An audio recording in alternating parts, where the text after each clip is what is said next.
55세에서 60세로, 다시 65세로? 급속한 고령화로 다시 뜨거워진 정년 연장 논란. 정년 연장의 보완책으로 도입된 임금 피크제마저 최근 대법원의 판결로 위기에 처한 상태. 더 이상 미룰 수 없는 난제를 해결하기 위해 다양한 의견과 입법 지혜를 알아봅니다. 하루하루 열심히 일하며 보람과 행복을 누리는 삶, 우리 모두의 평범한 소망입니다. 하지만 때로 그 평범한 소망이 다른 사람의 소망과 부딪혀 갈등이 생길 때도 있습니다. 그때 필요한 것이 바로 법이죠. 갈등을 예방하고 평화롭게 해결하는 좋은 법, 바로 우리가 만들 수 있습니다. 좋은 법을 만드는 입법 명가, TV국민청원 입법 로그인. 안녕하세요, 조우종입니다. 안녕하세요, 변호사 손정입니다. 변호사님, 오늘도 우리가 일을 하기 위해서 만났지만 변호사로서 의뢰인을 도와서 사건 진행하시고 또 우리 프로그램을 포함해서 다양한 방송 출연하시고 정말 바쁘게 사시는 것 같은데요. 잠은 충분히 주무시는 거예요? 네, 잠은 규칙적으로 자고 있고요. 제가 아무리 바쁘다 한들 어디 예. 조우종 씨만 하겠어요. 아하. TV. 예.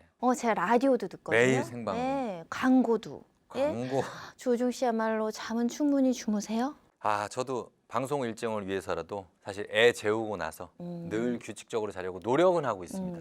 그런데 나이 드신 분들한테 물어보면 예전에는 서로 뭐 진지 드셨습니까? 라고 안부를 물었다고 하잖아요. 근데 요즘에는 그때는 이제 모두가 어렵던 시절이라 뭐 그야말로 끼니 챙기는 일이 가장 시급했으니까. 그런데 요즘은 방금 우리 대화처럼 잠은 충분히 주무셨어요? 라고 묻는 게 중요한 안부인 것 같아요. 맞습니다. 각종의 국제기구나 글로벌 기업들이 나라별 수면 시간을 조사하거든요. 그 결과를 보면 네. 우리나라는 다른 나라에 비해서 국민의 수면 시간이 짧다고 해요. 심지어 영국 BBC가 한국은 지구상에서 잠이 매우 부족한 나라 중에 진짜? 하나라는 기사까지 썼습니다. 사실 우리나라 사람들이 잠은 적게 자고 일 많이 하기로 유명하잖아요. 2020년 기준으로 한국 국민의 연간 노동시간이 1,908시간, OECD 평균인 1,687시간보다 무려 221시간이나 많이 일하는 겁니다. 물론 젊어서 고생은 사서 한다는 말도 있잖아요. 네. 그런데 젊어서 열심히 일한 대신 노년에 일하는 시간을 줄일 수 있는 건 아닌 것 같아요. 우리나라 사람들이 노동시장에서 실질적으로 은퇴하는 시기는 72.3세. 에?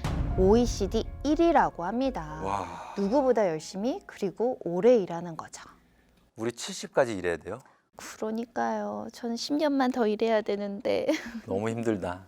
정말 하루하루 충분한 수면과 휴식이 보장돼야 하듯 인생에도 최선을 다해서 일하는 시간, 그리고 적절한 은퇴 시기가 보장되면 좋을 듯한데요. 그러기 위해서는 어떤 제도가 필요할지 TV국민청원 입법 로그인, 오늘은 정년과 임금 체계에 관한 입법 의견들 알아보겠습니다.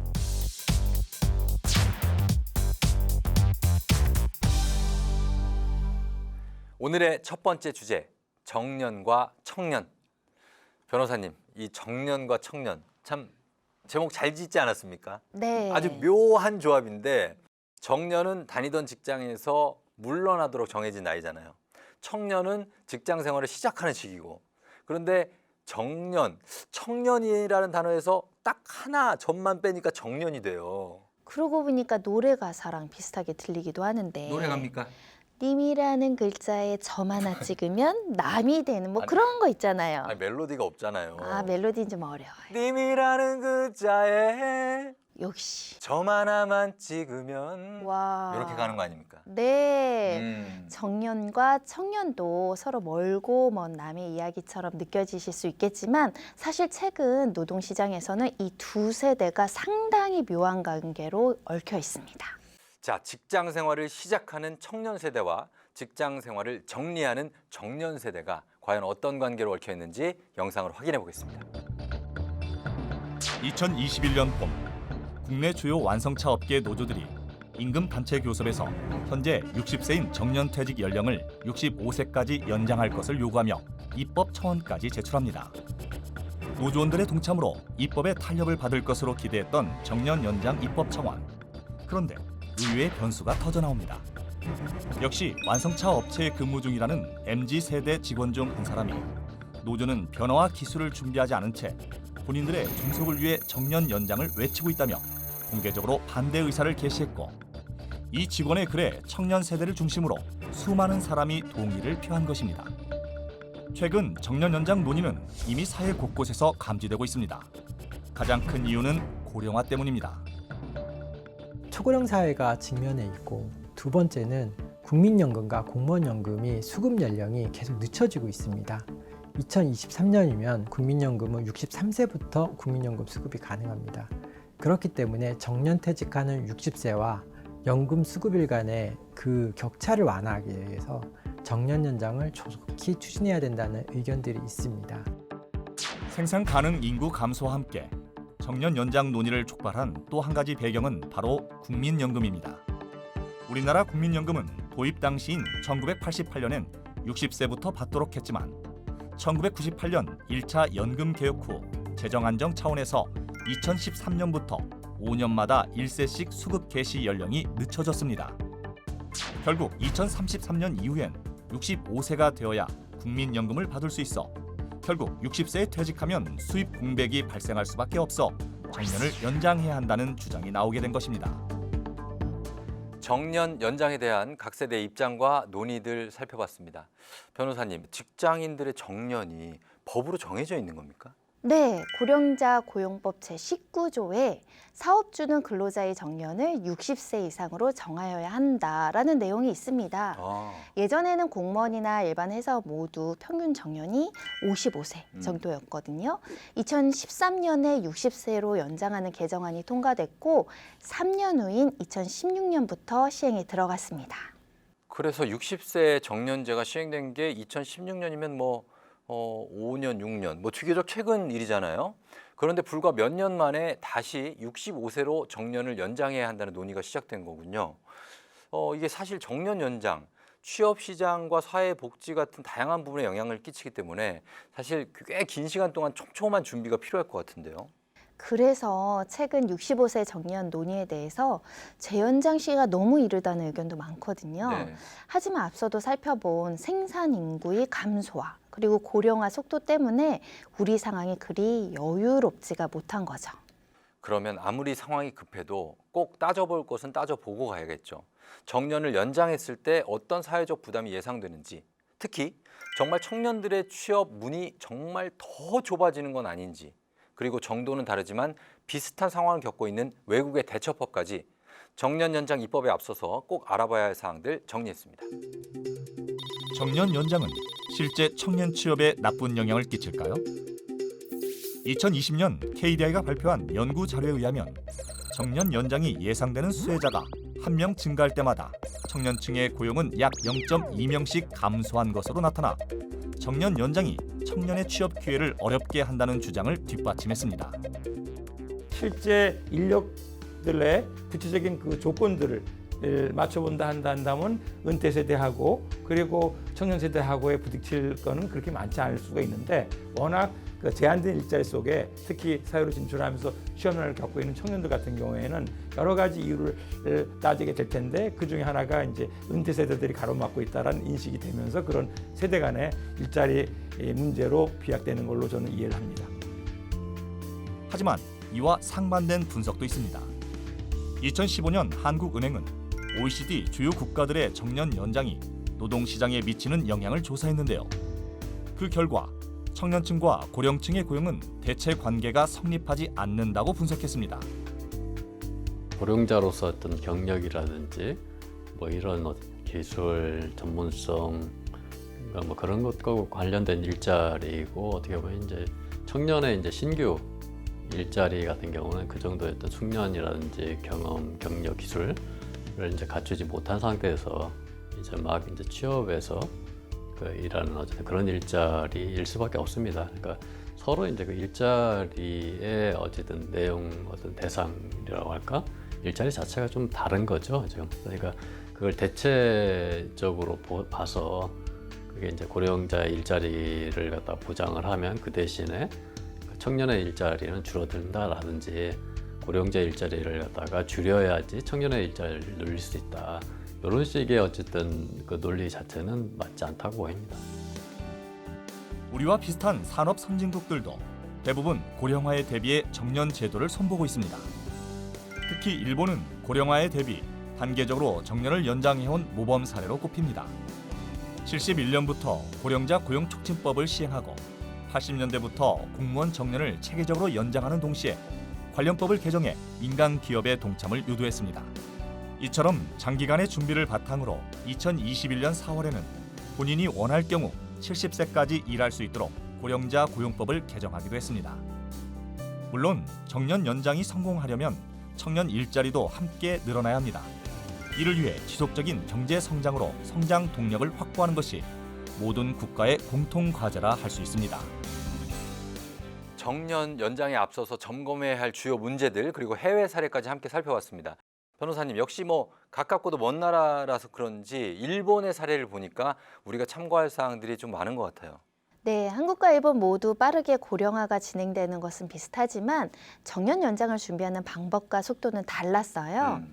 일본은 60세 정년제를 도입할 때도 20년 이상 시간을 투자해서 사용자, 근로자 모두 천천히 타협하고 제도에 적응할 수 있었습니다.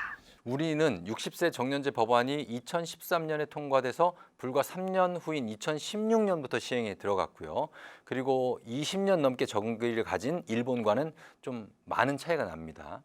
물론 뭐 한국과 일본의 사정이 서로 다를 수 있지만 밥도 급하게 먹으면 체하는데 이렇게 정년 연장처럼 큰 일을 급하게 진행하면 탈이 날 위험도 커질 수밖에 없겠죠.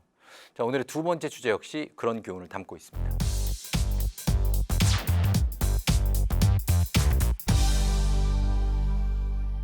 오늘의 두 번째 주제, 임금의 역습. 변호사님, 임금의 역습이라니 설마 왕관 쓴 임금은 아니겠죠? 아, 오늘 주제가 미안합니다. 주제이잖아요. 예, 임금, 예. 근로자들이 일한 대가로 지급받는 금품, 임금을 말하는 거죠. 그건 저도 알고 네. 있었습니다. 그냥 한번 저기 농담한 거예요. 아, 좋습니다. 예, 좋습니다. 돈 얘기하는 거 아닙니까? 네, 맞아요. 자, 월급인데 이 돈이 역습을 한다니 왠지 저도 좀 역습을 좀 당하고 싶습니다. 그래서 이게 돈벼락이 막 이렇게 막 이쪽으로 쏟아진다든지 뭐 이런 거 어떻습니까? 돈벼락? 돈벼락 좋습니다. 예. 네. 자, 그러면 임금의 역습은 대체 무슨 역습일지 영상으로 함께 확인하겠습니다. 임금 피크제는 근로자가 일정한 연령에 도달한 뒤 고용 보장이나 정년 연장을 조건으로 임금을 감축하는 제도입니다. 임금 피크제는 일정 연령이 되면 생산성이 떨어진다는 이유로 임금을 감액하는 그런 제도입니다. 대신 고용을 보장해주는 그런 제도인데요. 종류는 세 가지가 있습니다. 정년 보장형이 있고요. 고용 연장형 그리고 정년 연장형이 있습니다. 정년 보장형은 기존의 정년까지 고용을 유지해주는 대신 일정 시점부터 임금을 감액하는 것을 말하고요. 고용 연장형은 정년에 다다른 직원을 재고용, 촉탁직이나 계약직으로 재고용하면서 그때 임금을 감액해서 계약을 다시 하는 것을 말하고, 마지막으로 정년 연장형은 기존 정년에 다다른 직원을 정년을 연장하면서 그 연장된 기간 동안 임금을 감액하는 것을 말합니다. 우리나라에선 60세 정년 연장 직후인 2015년 노사정위원회가 임금 피크제에 합의하며 본격 확산됐습니다. 하지만 시행 방식과 내용은 천차만별. 애초 정부의 권고에 따라 각 회사의 자율에 맡겨졌을 뿐 임금 피크제에 대해 명확한 법규는 없었는데요. 최근 그에 따른 후폭풍이 일기도 했습니다. 지난 5월 대법원은 한국전자기술연구원 퇴직자인 A씨가 자신이 임금 피크제 대상이 될 것은 부당하다고 낸 소송에서 원고의 손을 들어줬습니다. 이후 금융권을 중심으로 임금 피크제 관련 소송이 이어졌고 심지어 일부 대기업 노조는 임금 피크제 폐지를 요구하기도 했습니다. 하지만 이런 분위기와 달리 대법원은 권력거래소와 KT 그리고 국민연금공단의 퇴직자들이 제기한 소송에서는 잇따라 임금 피크제 적용이 적법하다고 판결하기도 했습니다. KT나 국민연금관리공단은 왜 적합한 임금 피크제라고 인정이 됐냐 봤더니 거기는 정년 연장형 임금 피크제를 한 겁니다. 정년 연장되면서 받지 못할 돈을 새롭게 임금을 받으면서 이제 계속 고용이 된 거기 때문에 이거는 부당한 임금 감액으로 보질 않은 거죠. 그리고 또한 같은 고령자 고용법에 보면 19조에 그 정년이 만 60세로 연장되면서 그 임금 개편 조치를 하도록 되어 있습니다. 그래서 그 법에 따른 임금 개편 조치의 일환으로 임금 피크제를 인정했던 것입니다. 이처럼 사안마다 엇갈리는 판결이 나오자 임금 피크제의 취지를 살리고 정확한 기준을 명시한 보완 입법이 필요하다는 의견들도 제시되고 있습니다. 임금의 역습, 돈벼락이 아니었습니다. 임금 피크제의 역습이었군요. 변호사님, 영상에 소개된 재판 이야기가 궁금한데 한 연구소의 퇴직자가 임금 피크제로 임금이 삭감되는 것은 부당하다라고 소송을 냈는데 대법원이 이 퇴직자의 손을 들어줬습니다. 그러면 대법원은 이 임금 피크제가 부당하다고 판단을 내린 겁니까? 자칫 그렇게 오해하실 수 있는데요. 결론부터 말씀드리면 절대 임금 피크제를 부정한 판결은 아닙니다. 오히려 임금 피크제를 잘 지키라는 뜻을 담은 판결인데요. 그래요. 좀 알쏭달쏭한데 임금 피크제를 잘 지키라는 의미의 판결이다? 임금 피크제의 어떤 점을 잘 지키라는 거죠? 한마디로 임금 피크제 효력 인정 기준을 지키라는 겁니다. 아무리 노사가 합의했다고 하더라도 고령 직원의 임금을 삭감하려면 정당성과 합리적 기준이 필요하고 임금을 삭감하는 대신 업무량을 줄이는 등의 조치가 있어야 합니다. 그렇지. 무엇보다 임금 삭감으로 확보한 재원은 청년 채용 등 임금 피크제 도입 목적에 맞는 용도로 사용해야 하고요. 예. 자, 변호사님 설명을 들으니까 대법원이 임금 피크제의 원칙을 지키고 있다는 것은 알겠습니다. 근데 관련 소송이 계속 이어지는 만큼 임금 피크제를 둘러싼 분위기도 좀 뒤숭숭하고 뭔가 좀 근본적인 점검이 필요하다라는 의견도 많은데 저희가 그 다양한 의견 정리해봤습니다. 2020년 고용노동부가 발표한 자료에 따르면 우리나라에서 정년제를 시행하는 직장은 전체 사업체의 21.6%에 불과합니다. 고용 인력 300인 이하이거나 노조가 없는 직장일수록 정년제 시행 비율도 낮습니다. 2021년 통계청이 발표한 자료에 따르면 고령 연령자들이 가장 오래 근무한 일자리에서 물러날 때의 평균 연령은 49.3세, 조기 퇴직자의 47.8%는 자신의 의지와 상관없이 직장을 그만둬야 했습니다. 2018년 기준 우리나라의 실질 은퇴 연령은 72.3세로 OECD 1위. 대부분 국민이 자신의 주요 일자리에서 물러난 뒤에도 20년이 넘도록 노동시장에 머물지만 노인 빈곤율 역시 40%대로 OECD 최고 수준입니다. OECD는 2018년 한국의 고령화 노동시장에 관한 보고서에서 다음과 같이 지적했습니다. 근속 연수가 올라갈수록 임금이 많아지는 연공서열형 임금 체계가 오히려 조기퇴직과 노인 빈곤의 원인이 된다는 분석인데요. 꼭 OECD의 지적이 아니더라도 우리 사회가 오랫동안 지켜온 연공서열형 임금 체계를 새로운 형태로 바꿔야 한다는 의견은 이미 오래전부터 제기돼 왔습니다. 우리나라가 연공서열형 임금 제도가 보편화되어 있기 때문에 계속 근속이 올라갈수록 임금은 계속 올라가죠. 하지만 그에 반해서 생산성은 계속 올라가진 않잖아요. 그러다 보니까 자연스럽게 고연령, 고직급, 고연차의 직원들이 가성비가 떨어지는 직원으로 취급을 받는 겁니다. 그러다 보니까 임금을 감액하는 대신 고용을 보장하는 그런 임금 피크제를 도입하게 된 것입니다. 인구 구조가 빠르게 변하며 다양한 산업이 유지되려면 더 많은 고령자들이 더 오래 일을 해야 하는 것이 현실입니다. 은퇴를 미룬 노장들이 행복과 보람을 느끼며 일하고 그렇게 유지되는 성장 동력으로 청년 일자리까지 늘리기 위해 우리는 과연 어떤 길을 선택해야 할까요? 국민연금의 어떤 수령 연령 자체가 65세고 그러면 퇴직하고 나서 5년간의 어쨌든 어떻게 생계를 보장할 건지 사회적인 안전망 전혀 이제 공백 상태이지 않습니까? 빨리 시급하게 뭔가 대책을 좀 마련해야 되겠죠. 이게 어떤 수급 연령을 갖다 60세로 뭐 낮추든지 그러고 나서 이제 그에 따른 어쨌든 이 보장 수준을 생활할 수 있는 정도의 어쨌든 국민연금을 갖다 이제 어쨌든 보장 급여 수준을 갖다가 좀 높이든지 여러 가지 뭐 그런 대책이 나와야 되는데 현실적으로 이제 지금 현재 국민연금 제도의 여러 가지 운영 실태로 볼 때는 그건 어렵겠죠. 결국 이제 방법은 이제 국민연금 수급 연령하고 좀 맞춰주는 거. 뭐 그게 이제 대안일 수밖에 없겠죠. TV국민청원 입법 로그인. 자, 오늘은 정년 연장과 임금 피크제에 대해서 다양한 입법 의견들을 알아봤습니다. 변호사님, 오늘 두 제도에 대해서 알아보면서 준비 기간이 좀 길고 꼼꼼할수록 더 좋은 제도와 법을 만들 수 있다라는 교훈을 새삼 깨닫게 되네요. 전투기나 함정을 만들 때도 10년 후, 20년 후의 안보 상황을 미리 내다봐야 한다고 하거든요. 입법도 마찬가지겠죠. 네. 법이 시대의 변화를 앞질러 갈 수는 없지만 진행되는 변화를 읽고 차근차근 의견을 조율하면서 우리 사회의 제도가 스며드는 과정이 꼭 필요한 것 같습니다. 말하자면 급히 먹는 밥보다 더 위험한 것은 급히 만든 법이다. 아, 이거 뭐 깔끔하지 않습니까, 여러분? 깔끔합니다. 네네. 예, 오늘 저희가 준비한 내용 여기까지입니다. 여러분 잊지 마세요.